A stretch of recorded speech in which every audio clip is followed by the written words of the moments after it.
in the blank, you're not getting any younger. So start investing. You're never as young as you are today. Take advantage of that beautiful, beautiful force of compound interest.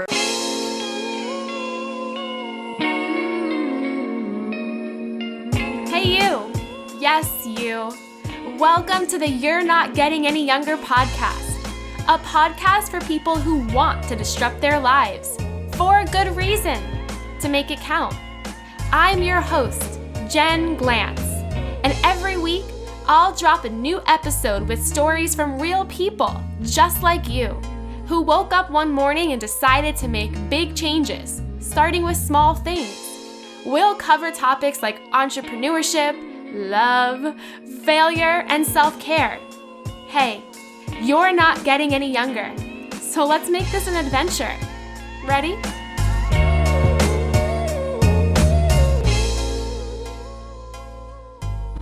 Today's podcast is sponsored by Clay, a beautiful and private digital Rolodex intentionally designed to help you be more thoughtful with the people who matter to you.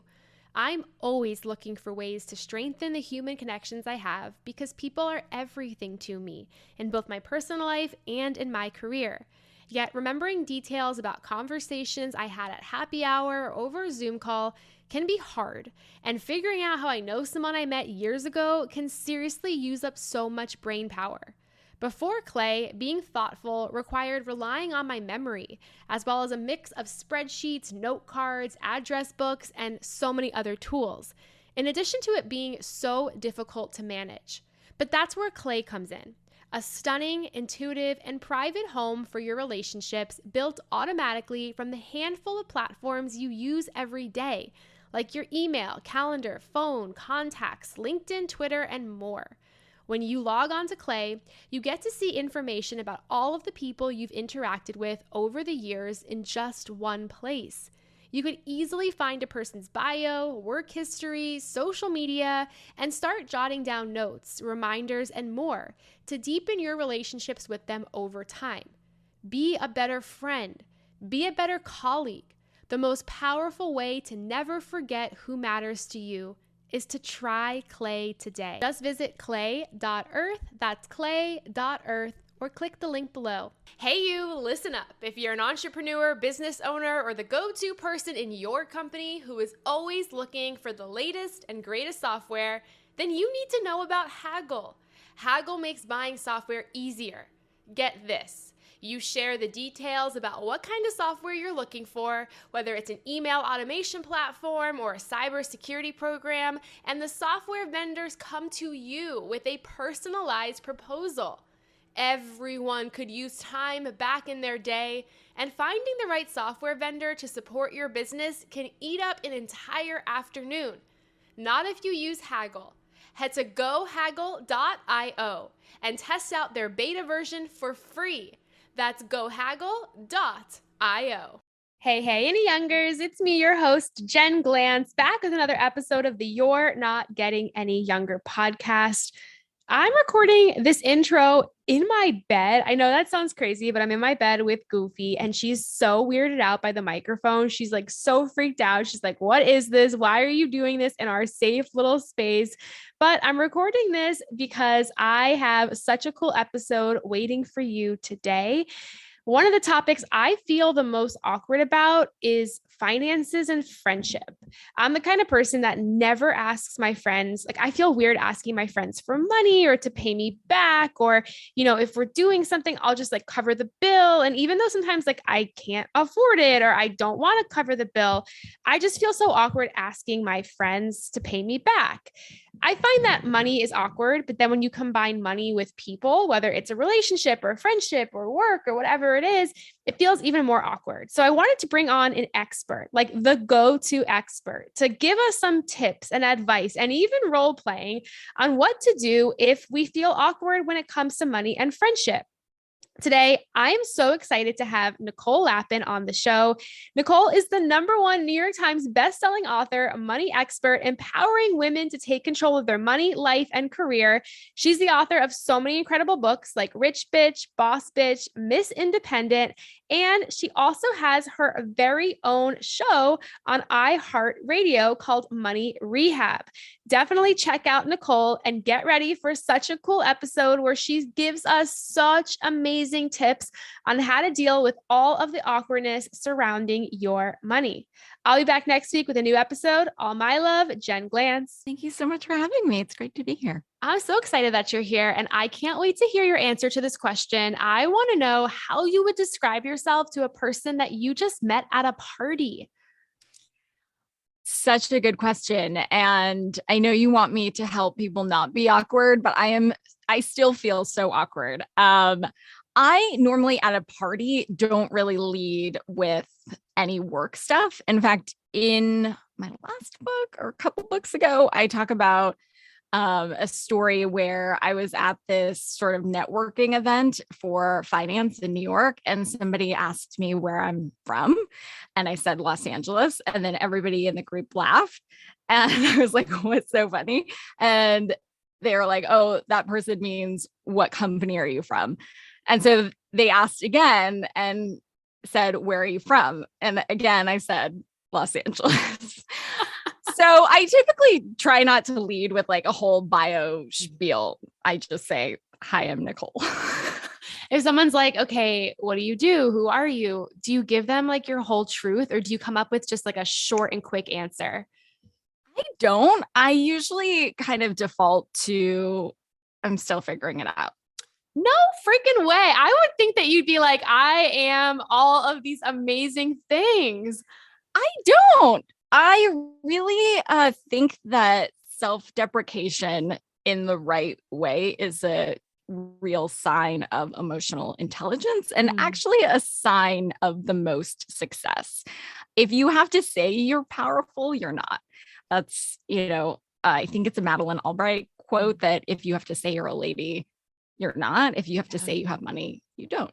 This is a good tip out there for anybody listening. Am I the only person who said this? Oh my God. Most people giving you like the whole, CV. Yes. Everyone's like, I'm a this, I'm a this, I'm a this, but I'll tell you, I'm the same way. Like I have a really weird business. I'm an entrepreneur, an author. I'm all of these titles too. But if you met me, I'd be like, yeah, I just like, I do things. I'm also super vague because I feel the same way. I don't like leading with all of these things. I like to make it more of a conversation. So I completely respect that. Totally. Thanks. I want to hi, I'm Nicole. Yeah.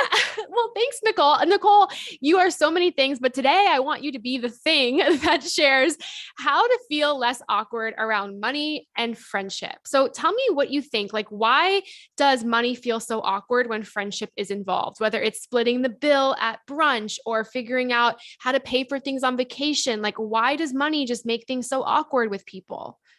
Because the hardest part in getting your financial life together is not about numbers or math. A fifth grader can do the numbers or math required to get your finances together. I started as a poetry major, so did I'm I. not like a big math person. Amazing. Yeah. So if I could do it, anyone could do it. And I think the hardest part of any finance issue in your life is not about the numbers, but rather about the humanities behind it. So it's how to get your friend to pay you back, how to talk to your significant other about a prenup, how to talk to them about who's going to pay for what. These are the types of things that really trip people up. It's none of the other stuff. It's all of the relationship, like mindfuck, can I say that? Yeah. That goes on when dealing with finances. So relationships are, I think, the hardest part. I think the biggest enemy for this is between your ears. And with finances and friends, there's also an old adage that if you mix finances and friends, you have to decide which you want more, the finance or the friend, because so many relationships crumble because of money issues. Well, I always want the friends. And this is the problem that I'm going to share with you is that I have such an issue asking people to pay me back. Like, if we're in person and they're like, oh, how much was the Uber? I'm like, no, no, no, don't worry about it. But meanwhile, it was a really expensive Uber. Or if I pay for a birthday dinner, I'll be like, no, you don't have to pay me back. But like, I don't have the money to front for that. So like, how can you change me as a person? How can I get more confident being like, the Uber is $10 a person? Like, what am I supposed to do? Because I'm so worried about losing friends, but I'm also worried about the awkwardness of making people pay for things. So any advice for those awkward people out there like me? Well, I would never change you, Jen. You're Oh, perfect thank the way you. you are, but I'm happy to help have those awkward conversations. We actually did a whole episode where I recorded the discussion of me asking my best friend to pay me back for something with tips included. So you get to be a fly on the wall for that Money Rehab episode. But I think that being really specific and matter of fact about it is important. And so I tend to pay for friends for everything, but I actually don't want to be paid back. It depends on whether you want to be paid back or don't. And if you do, you can say it in a sort of casual way. It's not like, you're not the bill collectors, right? You can also say like, hey, just want to remind you, maybe somebody forgot. You could say like, which way is better for you? Venmo request or a PayPal request. And, if somebody forgot, you can be specific about like the exact amount that they borrowed from you. And then, just work with them. Like if they can't afford to pay you back, can I get a Venmo request? I think we did that with my friend every couple of weeks. Would that ease the blow of the whole amount? So, I think that if you want to have your friend pay you back for the Uber, what's standing in the way of you just sending them a request?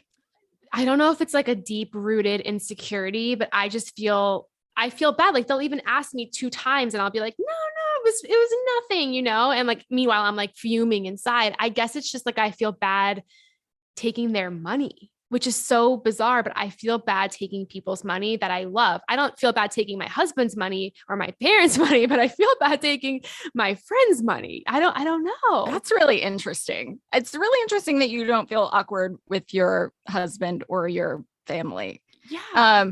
So should we role play a little? Yes. Okay. I love this. I'm so nervous. Okay. So where are we going?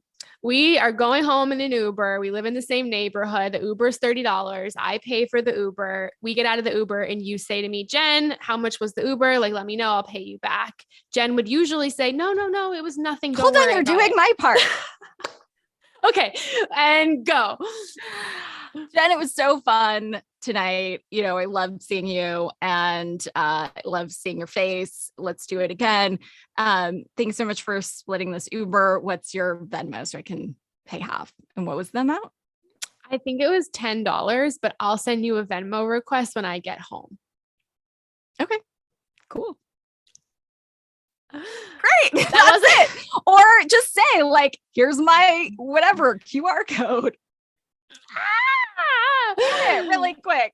Okay, but is it like, or my name is at Jen, whatever at Venmo. Okay. I often say no, and some of my friends just do it anyway. That's the kind of person I am. Like if you were like, oh, don't worry about it, I will always Venmo you way more than I think it even costs because I feel bad. But it doesn't bother me. Like I'm not fuming inside when that happens. Like I feel fine about it. I don't think twice about it, but you clearly are. So that's a problem. But here's the other thing. And I think people really want to know the answer to this. Like, what is the non-awkward way of saying no to things you can't afford? Like sometimes we all get invited to these birthday dinners or whatever, where you're going to spend like $100 a person, but you really can't afford that right now. It's not in your budget. You're working toward other things. Like, how do you say no without being awkward? No. But I mean, like, okay, but do you also, like here's the thing. A lot of people find their worth in their salary or their liquidity or their disposable income. And so that's your first issue. If you peel back the layers to this onion, it's not about the money. It's about how you feel about yourself, which is Yes. not totally my expertise. But that's where, I encourage friends to talk to their friends about money, how much they're making, what their salary is, what their negotiating is. Like, if you're not helping each other, how are we going to get ahead, especially for women? Especially when you have a salary discussion or you want to know, where your friends are at. It's like pricing your house. If you don't know the comp of the area, if you're not talking to anybody, how can you do that in a vacuum? So I would say, for me, I don't feel awkward because I don't find my self-worth wrapped up in money. I, in fact, find a lot of freedom with money, and what it affords me, but I don't actually find my self-worth in what my bank account shows. So that's the first step. And you can, get to a point where you're comfortable in your skin. And it's obviously a journey for all of us. It's a process. So, and when you do, you could say like, hey, I'm really trying to save for my wedding or whatever. Like, I can't blow like $100 or whatever at this dinner, but I'd love to join. Like, would you guys be cool if I just, had an iced tea or a whatever? I really want to hang out, but I can't afford it right now. Yeah. What's wrong with that? Nothing at all. And I think it does. I think a lot of money ties into your self-confidence, or even just all of these awkward conversations just tie into how you approach them and who you are. And this is something I've heard you talk about before, about knowing your friends' salaries and being open about that and talking about that. How do you bring that up? I know you're going to say you just ask, but how do you bring that up? And like, I don't know, like, I feel like if someone asked me my salary, I would be like really freaked out. And I want to share, I want to help people, but also as an entrepreneur and things like that, like, how do you have these conversations? What are the tips for people out there? I think you go first. If you want to know what somebody else is making, you have to be comfortable to share it. I mean, in all my books, I talk about what I've made at every job I've had, what I've even made as an advance for the book, because I just thought, like, if somebody's reading this book and they're hearing me talk about your money, how much did this bitch make for this book? I would have wondered. And so I was like, okay, well, I'll just tell you. So I think with any hard conversation, right? Like trauma type conversations, somebody has to go first. It's sort of like, I'll show you mine if you show me yours. And so if you're not comfortable, then I wouldn't expect to have the conversation. But yeah, it's like crickets at, the dinner table with my girlfriends when I'm like, oh, how's your sex life? Like, what's your bikini wax? Yeah. Situation. And, what are you making? Or, what's in your bank account? What are you saving right now? Or like in your brokerage? And it's crickets. And I'm like, girl, you just told me about your landing strip. And now this is what we're not talking about. How are we going to get ahead if we don't have honest conversations about money? If it's our last taboo, I really feel like it is perhaps fertility and mental health, but like, forget about it. Sex, politics, like not taboo. Money, I think, is still one of our last taboos. And if you don't want that to be the case, then you have to be the change. I mean, you're so right. Like, I'm thinking about what we talk about at dinner with the girls, and it's like every personal detail of our bodies, our life.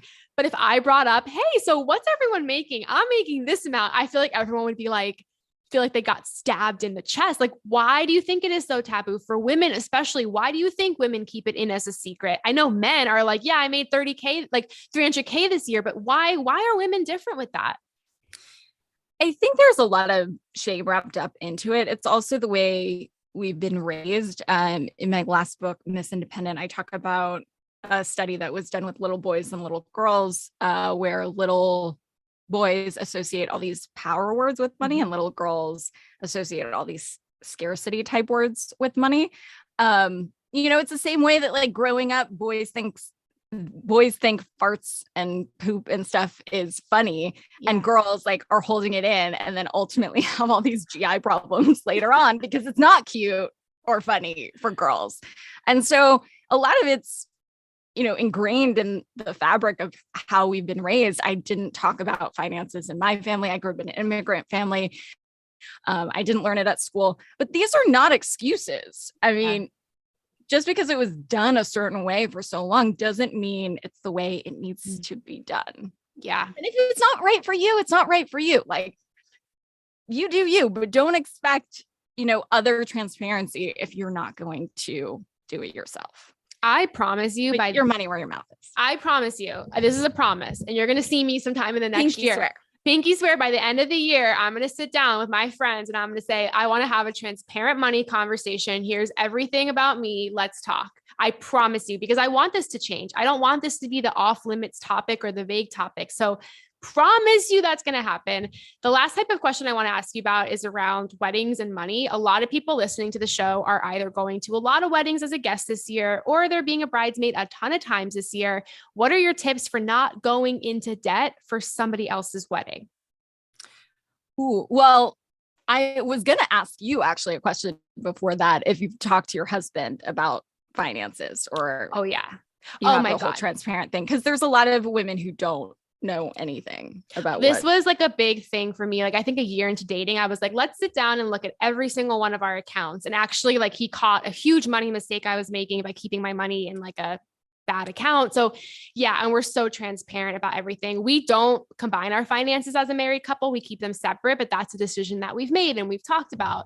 But no, complete transparency, because I feel like I personally think you can't marry a person unless you have like a lot of things on the table that you've talked about, for sure. Love it. I'd love to like stop weddings. I want a reality show where I just go and be like, hey guys, y'all talk about your financial infidelity or your debt or like everything's out there, right?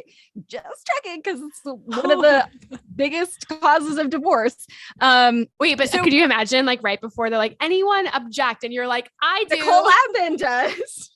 They're like, who invited this person? I'm an asshole. Right. Talk about awkward. Awkward conversations for the win. So with other people's weddings, it comes back to the same type of awkwardness that we associate talking with our friends about money. It's never a good idea to hurt yourself or, put yourself in financial turmoil. Yeah. Please don't get yourself into debt for anyone else. And that's just about having self-awareness and having your own back. And that's like a commitment you should make with yourself before doing anything else. That ultimately you value you and the relationship with yourself the most. I know this kind of sounds woo-woo and it's not meant to be, but it's really quite simple. I mean, we've associated a lot of this awkwardness with these conversations, but it doesn't need to be that way. So I don't know, if you're bridesmaid or going to a wedding and you can't afford it, then don't pay for it. You